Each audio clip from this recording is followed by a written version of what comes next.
Shabbat Shalom, queridos. Bom dia, bom dia, bom dia. Cada dia mais perto do Yom Kippur. Cada dia mais perto desse dia tão especial, né, que o Senhor separou para nós. Eu gosto muito do entendimento que aquele que chama, aquele que convida é o que serve.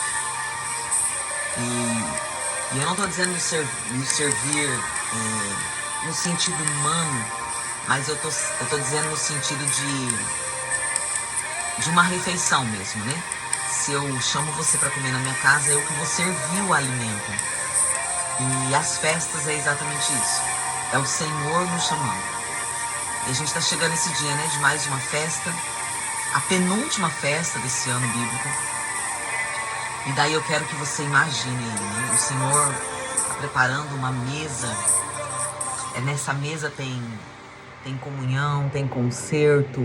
Nessa mesa tem liberação. Nessa mesa tem reconciliação. O Senhor está preparando uma mesa linda. E nessa mesa tem o meu lugar e o seu lugar. Para que a gente se assente nesse tempo em regiões celestiais, espirituais. Para tratarmos de assuntos tão importantes com o nosso amado, queridos. Nesse tempo nós vamos tratar acerca dos arrependimentos, dos concertos. Nós vamos tratar acerca da nossa família, sentado na mesa com Ele. Nós vamos tratar acerca de assuntos da igreja, pedindo misericórdia, pedindo clemência, pedindo direção. Nesta mesa nós vamos tratar de assuntos da nação, pedindo orientação, conselho, conserto, pedindo misericórdia. E o Senhor vai estar ali, nos ouvindo, pronto para deliberar conosco, né? Estamos chegando nesse dia tão importante, né? De um tempo marcado pelo Eterno, né? Moedinho. Um tempo que o Senhor colocou na agenda. Tá lá na agenda eterna dele. E daí é tremendo porque o tempo determinado, o tempo marcado tá lá em Gênesis. Esse moedinho tá lá em Gênesis.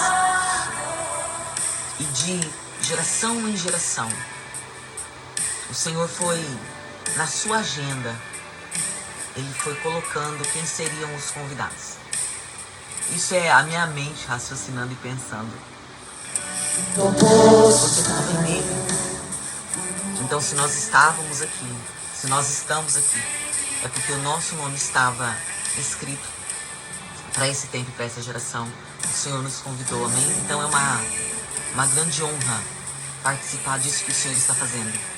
Desse tempo de ter chuvado, desse tempo de olhar com um pouquinho mais de afinamento para a palavra e podermos nos reconciliar com a palavra cada vez mais, nos misturarmos com a palavra cada vez mais.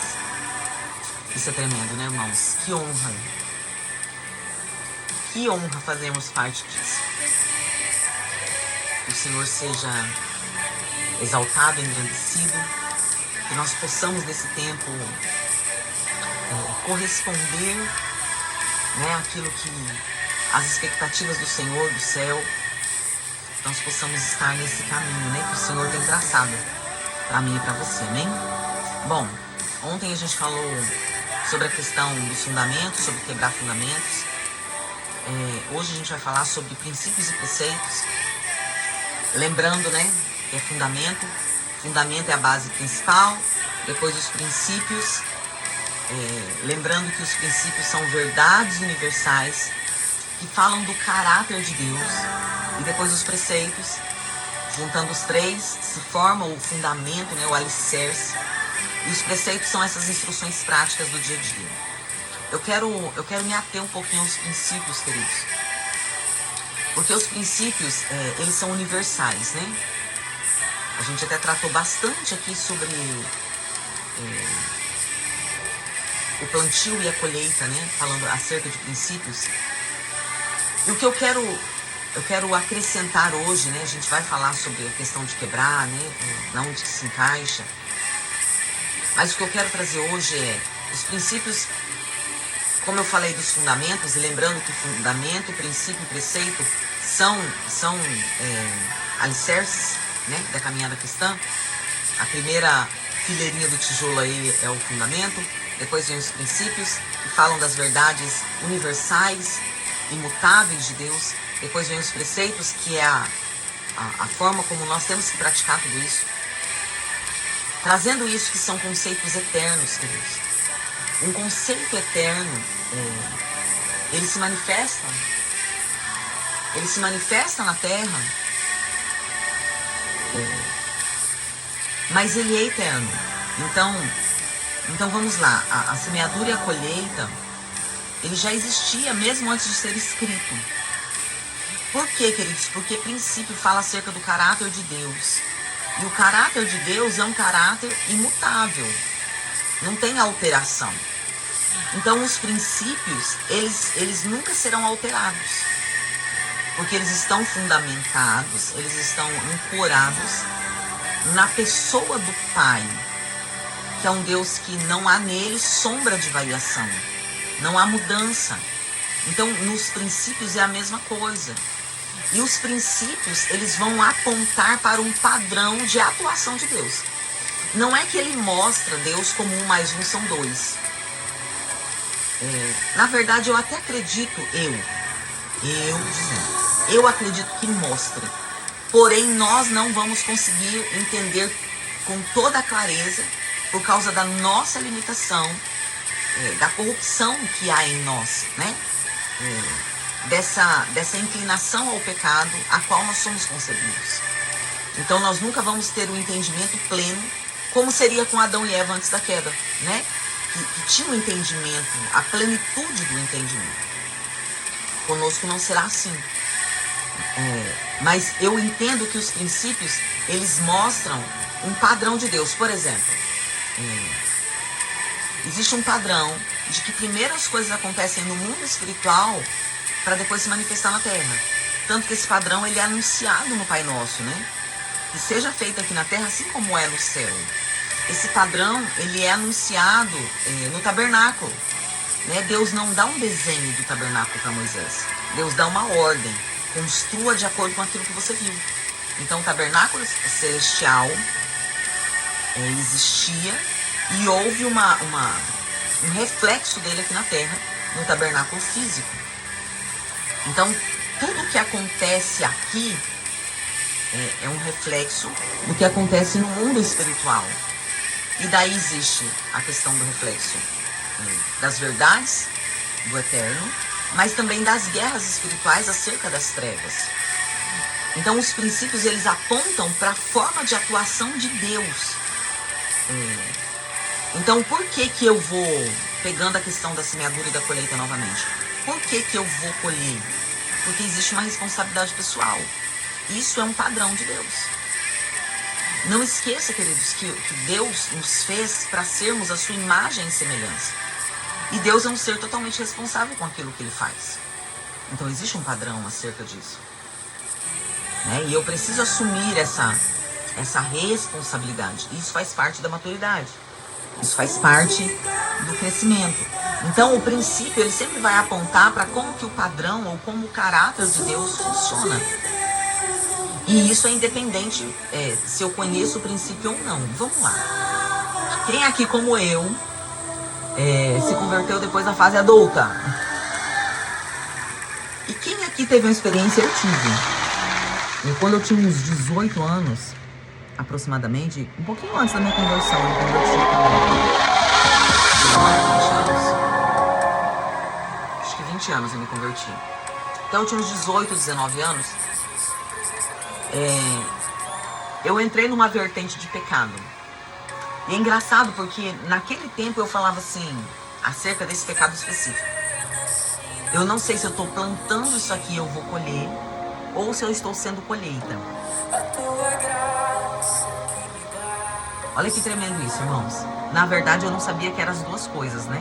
Que eu estava sendo colheita, mas que o fato de eu estar sendo colheita não anulava que eu também estava plantando. Então, eu também teria uma colheita, né? Então, vamos lá. Vamos dar um exemplo aqui. Roubo. A gente sabe que é errado. Sabe ou não sabe, irmãos? Você não precisa ser crente para saber que roubo é errado.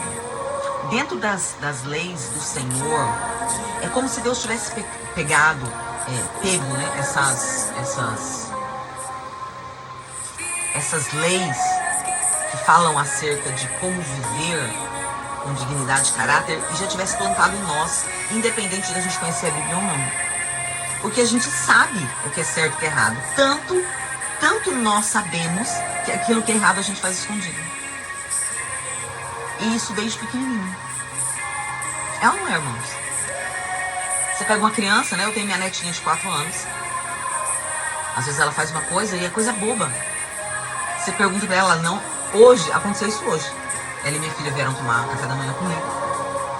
E daí, ela pediu pra assistir desenho. Minha filha veio, ligou a TV pra ela assistir. E daí ela deve ter pisado no controle, batido no controle, sei lá. Eu sei que ela mudou de canal. E daí ela foi lá, mamãe, muda lá, bagunçou. Daí a Lohane falou, minha filha, né? Falou, Bela, o que você fez? A Bela não fez nada. Daí a Lohane falou assim, você vai lá e tira do canal e eu tenho que consertar, né? As coisas que você bagunçou. Queridos, eu nem tô falando de pecado. Daí ela falou assim, mamãe, não fui eu que mudei o canal. Eu falei, Bela, quem tá lá na sala com você? Você tá sozinha, foi você que mudou. Entende? Ela tem 4 aninhos. Então, na natureza dela, já tá o escape pelo erro. O fazer escondido. Então, na cabecinha dela, eu fiz, minha mãe tá me chamando a atenção, então eu vou falar que eu não fiz. Eu vou deixar escondido para que eu não leve a culpa. Entende, irmãos? Então, nós sabemos aquilo que é certo e que é errado. Vamos lá. Quem teve vida aí no passado? Irmãos, vamos pegar coisa boba, assim, entre aspas. Hoje é natural, o povo do mundão aí, todo mundo bebe. A pessoa bebe, deu ruim, o que ela fala? Nunca mais beber. Se ela tem certeza que beber é correto, por que ela faz as promessas de tempo em tempo que ela não vai beber mais? Entende? Então a gente sabe, mesmo sem conhecer a Deus, nós sabemos que o adultério é errado, nós sabemos que o aborto é errado, nós sabemos que o roubo é errado.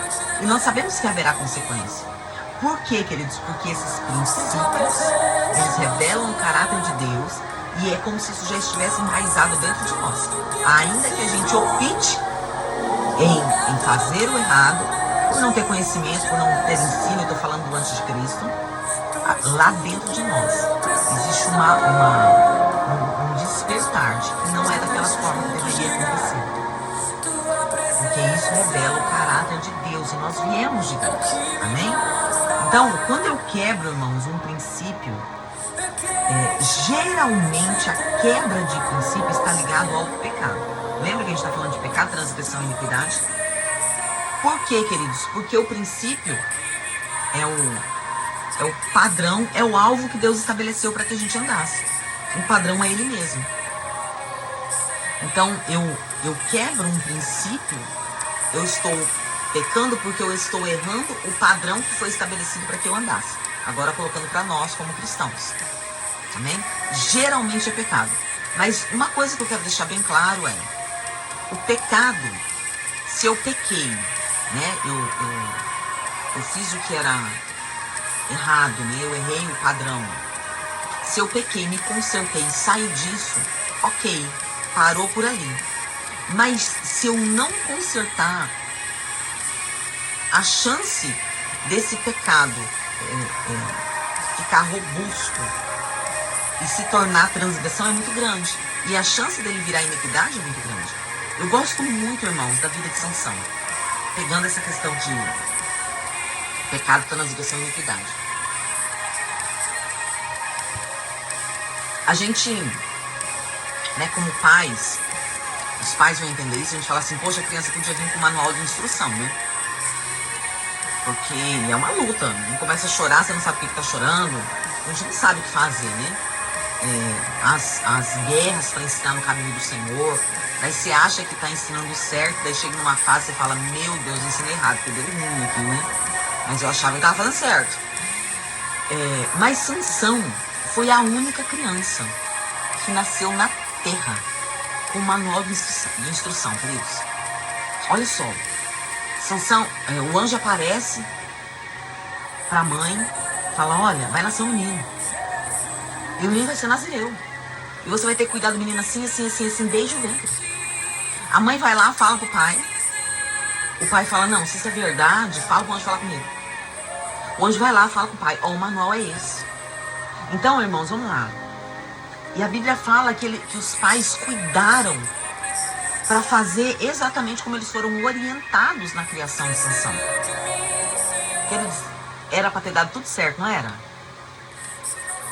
Eles fizeram exatamente como tinha que ser feito. Era para dar muito certo. Mas a inclinação para o mal é uma coisa terrível em nós.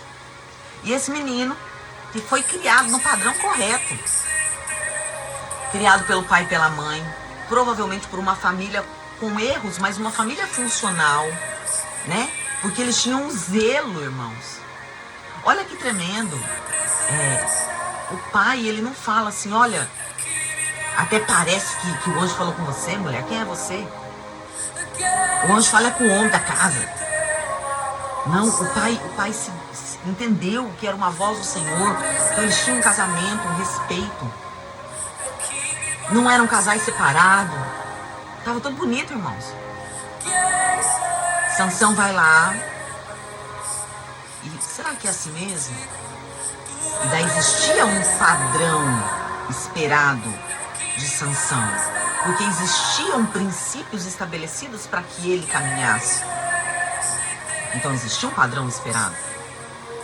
Sansão vai lá e comete o primeiro erro, o pecado. Talvez sem consciência, talvez sem muito entendimento. Ah, mas não, ele cometeu uma transgressão, porque ele sabia e fez. Ok. Mas talvez ele não tinha entendimento da profundidade, porque era algo que ele ouvia, mas que não era algo dele, não tinha sido uma experiência dele com o Senhor. Né? Tinha sido uma experiência que os pais haviam tido. Então vamos colocar, ele olhou, pecou. O que aconteceu, irmãos? Não aconteceu nada. Não deu nada errado. Sansão falou, não deu nada errado não. Eu acho que meu pai e minha mãe estavam esquisitos aqui. Vamos de novo. Praticou de novo. E praticou de novo. E praticou de novo. Precioso. Porque não tem essa. O princípio que é o padrão estabelecido por Deus, ele vai se cumprir, irmãos. Então, se Sansão não tivesse na primeiro deslize, tivesse se arrependido, queridos, ele ia ser o juiz de Israel. Ele ia ser o cara que ia acabar com os filisteus. Mas aí ele cometeu, pisou na bola, e ele permitiu que um abismo fosse se comunicando a outro abismo, e fosse trazendo julgo sobre julgo sobre a vida dele. Ah, mas no final ele cumpriu o propósito. Eu não acredito, irmãos. Ele teve que morrer, não era o plano de Deus. Irmãos, morrer daquela forma, morrer junto com os inimigos, cego. Ah, mas Deus teve misericórdia. Teve, queridos. Mas não era o propósito de Deus. O propósito de Deus é que ele julgasse a nação. Entende? Que ele orientasse a nação. O propósito era outro. Então, quando a gente quebra um princípio, a primeira base é o pecado. Se o meu coração for tomado de temor, irmãos, daí guarda isso. Nós estamos vivendo numa geração que não teme ao Senhor. Queridos, esse liberar dessa hipergraça tá gerando pessoas que não temem ao Senhor, queridos. Que acha que pode viver de qualquer forma, porque como Sansão tá vivendo e não tá acontecendo nada. Queridos, mas a conta chega. E para que eu vou acrescentar mais peso sobre essa conta? Então, se eu quebrei um princípio e rapidamente eu me arrepender e me consertar, toco o barco, irmãos. Mas, quando eu quebro um princípio, eu estou deixando de expressar o caráter de Deus. Ok, eu quebrei um princípio, pecado. Eu deixei de expressar o caráter de Deus.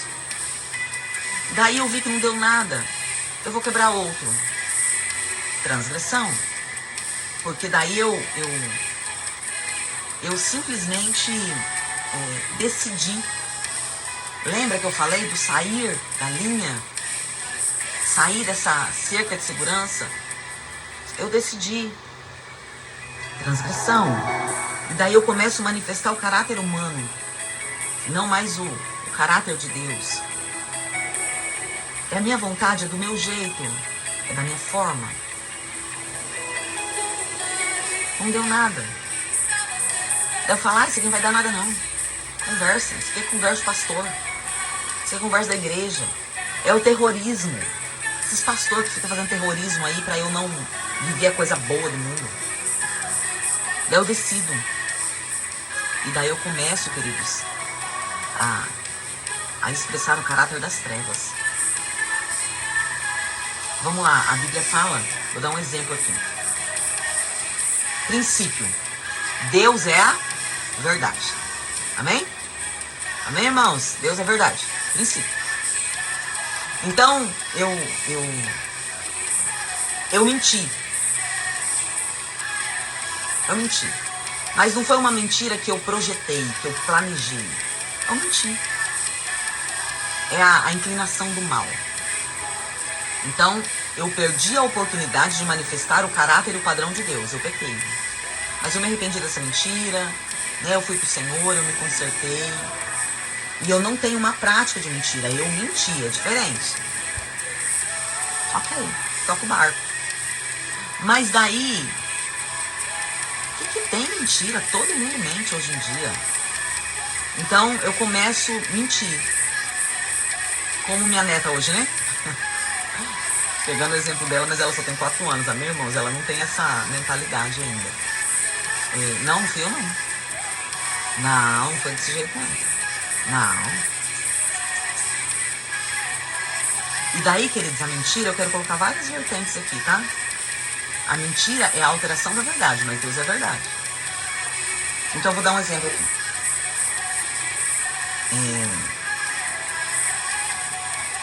Nossa, me veio um exemplo na cabeça. Eu tenho uma aliança com você. E daí, nessa aliança com você, eu tenho um comprometimento de verdade. E daí tudo que eu trato aqui, eu falo, não, vem cá, ó, foi isso aqui que eu falei. A decisão que a gente tomou foi essa. Ó, você tá vendo isso aqui. Só que, na verdade, por trás, eu já tomei decisão. Pra cá, armei o circo. Entende? Então houve manipulação. Então essa conversa aqui é mentirosa. Então esse comportamento, a mentira é errado, mas eu minto porque é um caminho mais fácil. Isso mostra o caráter humano, carnal.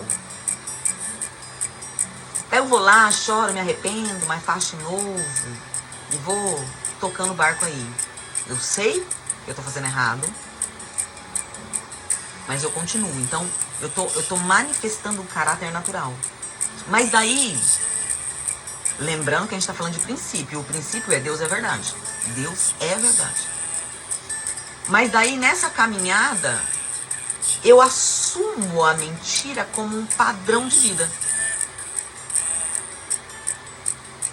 Então eu minto. Eu simplesmente minto. Não me importo mais que Deus é verdade, não me importo mais que a palavra diz. E quando eu chego nesse nível, queridos, eu acredito na mentira. Mesmo que todo mundo não acredite. Daí eu brigo pela mentira.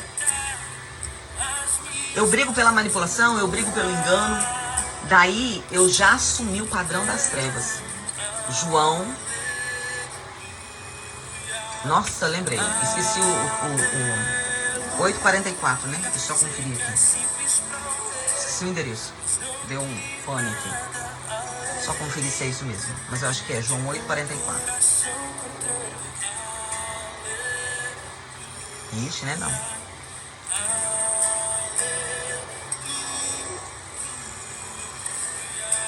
Ah, entrei errado.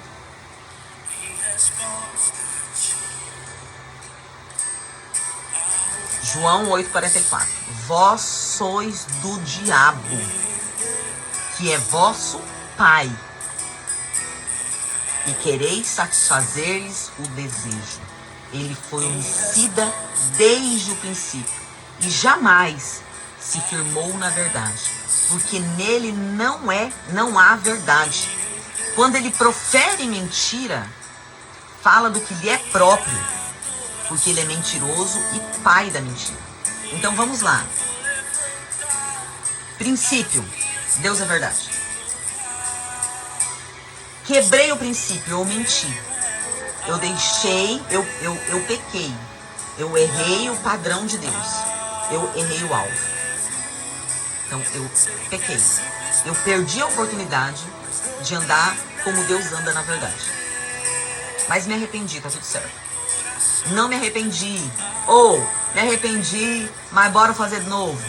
E daí eu sei, mas eu continuo. Daí eu vou lá, minto, engano, manipulo, conto meias verdades, conto a parte da história só que me protege. Por exemplo, vamos lá, eu brigo com você, nós somos irmãos. Daí a gente briga. Daí eu falo um monte de desaforo, eu uso um tom arrogante, autoritário, eu te humilho, eu inferiorizo você, mas só entre nós dois. Daí você vai chorando no pai, ou eu mesmo vou chorando no pai e conto a versão, mas eu não conto o quanto eu fui arrogante. Eu até conto a história, mas eu conto a história florida. Mentira, não houve verdade nisso. Então, eu começo a manifestar o caráter humano, carnal. Mas eu vou lá, me arrependo, mas daí eu me arrependo pro Senhor. Eu não conserto aqui e nem me conserto com o pai ou com a mãe, né?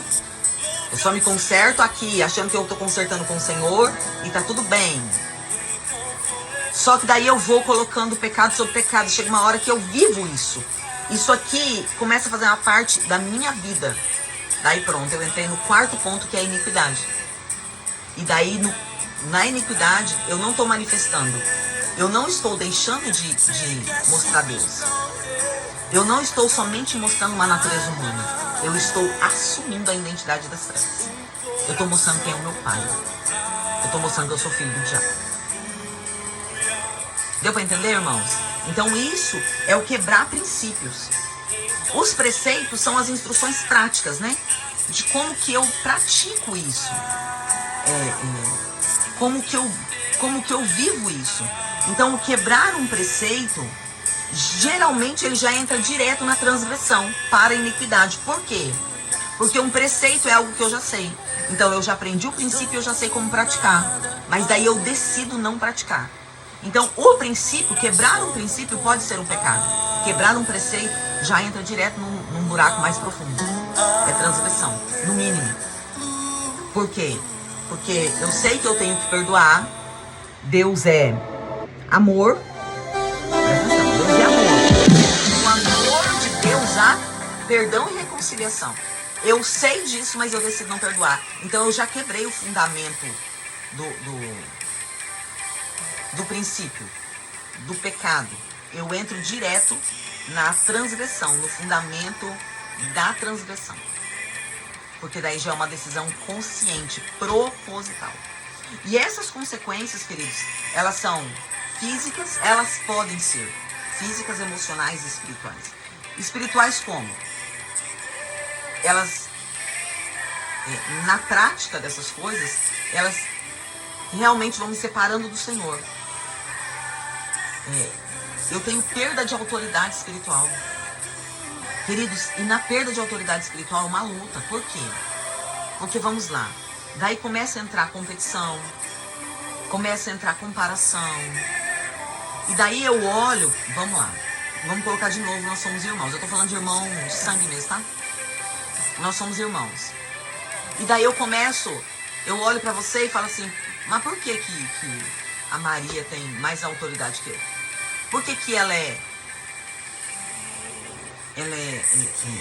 ela tá à frente. Daí isso começa a queimar no meu coração, falar assim, não, ela tá manipulando. Ela tá dando um jeitinho, ela não mostra quem ela é de verdade. E daí eu começo a criar situações, porque na verdade eu não quero assumir a responsabilidade pessoal da perda de autoridade. Eu não quero assumir que eu estou endurecendo o meu coração, porque isso aqui é um outro ponto. Quando eu vou caminhando nessas quebras de princípios, de preceitos, o meu coração vai ficando endurecido. E o fato, muitas vezes, de eu orar, de eu jejuar, de eu chorar, a gente acha que pessoa que chora não tem um coração endurecido. Vamos pegar agora nós, pastores, apóstolos, profetas, evangelistas, mestres, a gente, às vezes, pelo fato de estar à frente da igreja, pelo fato de estar pregando, a gente acha que nós não temos o coração endurecido ou que nós não perdemos a autoridade. E a gente começa a usar o parâmetro do outro em vez de usar o parâmetro de nós mesmos. De olhar para nós mesmos e falar assim, opa, tem alguma coisa errada aqui comigo. Né? No emocional, eu posso começar a entrar na culpa e na vergonha. Isso aqui é um problema, irmãos. Foi o que aconteceu com Adão e Eva, né? Se esconderam. A culpa nunca me coloca no lugar da cura. A culpa sempre vai levar eu a me esconder. Eu sempre vou me esconder, eu não vou mostrar quem eu sou. Eu não vou mostrar aquilo que eu fiz. Eu sempre vou ter um arrependimento superficial. A culpa sempre vai gerar superficialidade. A culpa sempre vai estar ligada à religião, irmãos. E a religião nunca vai deixar a gente ser profundo no arrependimento. Porque para eu ser profundo no arrependimento, eu tenho que, não é falar, eu tenho que admitir para mim mesmo o que eu estou fazendo, aquilo que eu estou sendo. E presta atenção, eu estou falando isso bem claro, aquilo que eu estou sendo, não aquilo que eu sou. Porque a nossa verdadeira identidade não está ligado à minha prática de pecado, transgressão e iniquidade. Está ligado em Deus. Então, se eu tirar se eu quebrar essas estruturas, eu assumo minha verdadeira identidade. E para Deus, irmãos, sempre haverá conserto. Sempre. Uma outra questão emocional é instabilidade e medo. Então eu me torno instável. É aquela questão de vamos viver, vamos morrer. Eu não tenho firmeza, eu não tenho constância. Eu não tenho resiliência. Eu vou, irmãos. Muitas vezes eu vou, mas eu vou na minha força. Quando as minhas emoções, elas não estão me acompanhando, elas não estão indo. Muitos vão, queridos, porque não querem mostrar o que está aqui dentro. Mas estão intimidados, estão instáveis, estão amedrontados. É engraçado que Davi até fala, né? Enquanto eu não confessei os meus pecados, enquanto eu deixei isso me oculto dentro de mim, né? Os meus ossos se enfraqueceram. Então daí isso aqui já aponta um adoecimento físico, né? E isso vai me gerar um outro ponto que é a ansiedade, tormenta. Então a quebra disso na minha alma vai gerar essas questões. E no meu corpo pode gerar doenças. Não estou dizendo que toda doença é consequência disso. Presta atenção, irmãos. As doenças e as mortes, no geral, elas são ao pecado original. E nós temos que tomar muito zelo com isso, porque nós temos mania de, fulano adoeceu. Essa semana passada eu recebi uma visita aqui em casa, uma amiga muito querida de 30 anos, e ela me falando, né, que ela adoeceu, e que ela tava muito assim, Deus, por que eu tô passando por isso? E daí eu conversei com ela sobre isso, falei, minha querida, nem sempre é Deus. A maioria das coisas são consequências nossas. E eu não tô falando de consequência de pecado. A gente vive uma vida comendo mal, enchendo o nosso corpo de açúcares, de industrializado, de tudo aquilo que não presta. A gente não pratica atividade física. E daí a gente adoece e quer colocar a culpa em Deus. Então nós precisamos parar. Porém, existem sim doenças que são de cunhos de quebra de aliança. Inclusive, existem doenças que o próprio Deus vai permitir para nos consertar. Logo quando eu me converti, eu tinha pouco tempo de convertido, um presbítero adoeceu.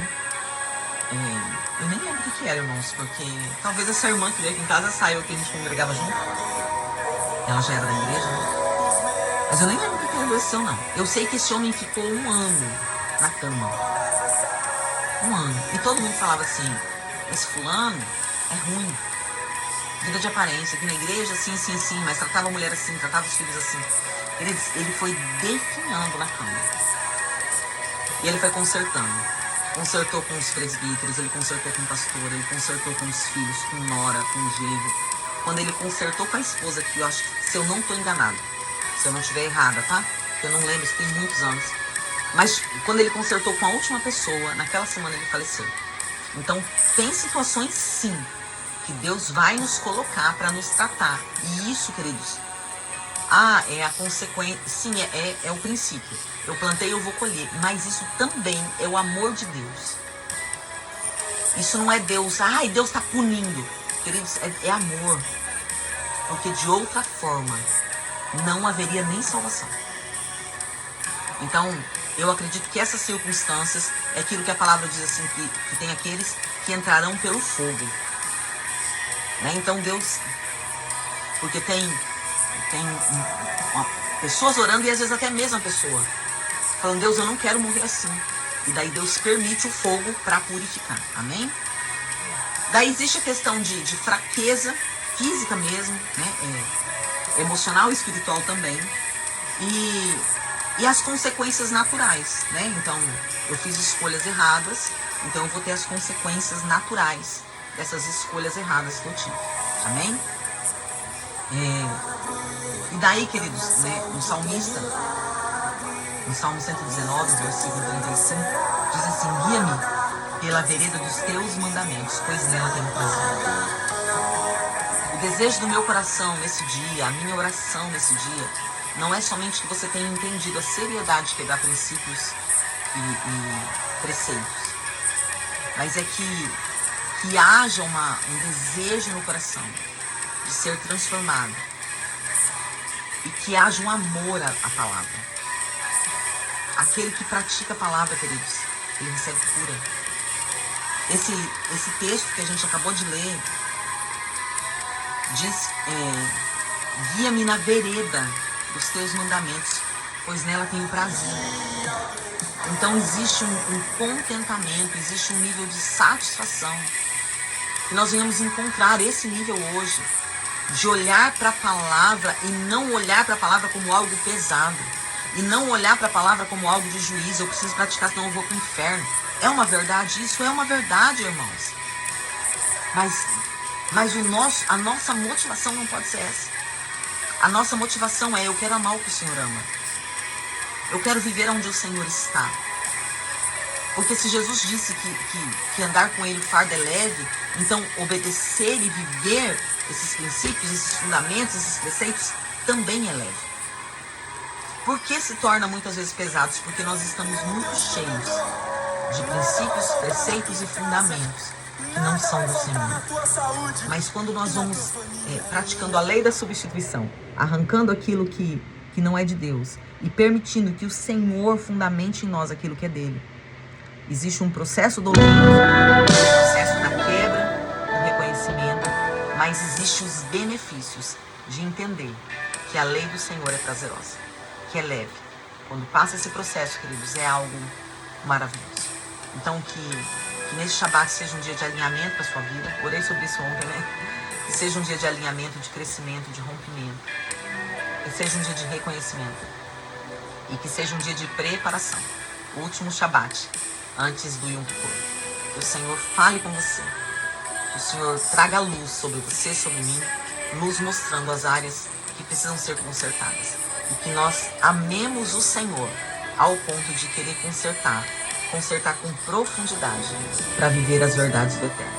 Amém? Que o Senhor te abençoe, que o Senhor te guarde, que a luz do Senhor resplandeça sobre mim e sobre você, mostrando todos os pontos de trevas que ainda existem em nós. Que nós tenhamos um dia de descanso da abundância do Eterno sobre nós, amém? E amanhã, em nome de Jesus, queridos, a gente está junto novamente. A gente tem domingo, segunda e terça para estar junto, crescer e aprender. Que a bênção do Senhor seja sobre vocês, sobre a sua casa. Em nome de Jesus. Shabbat Shalom, queridos.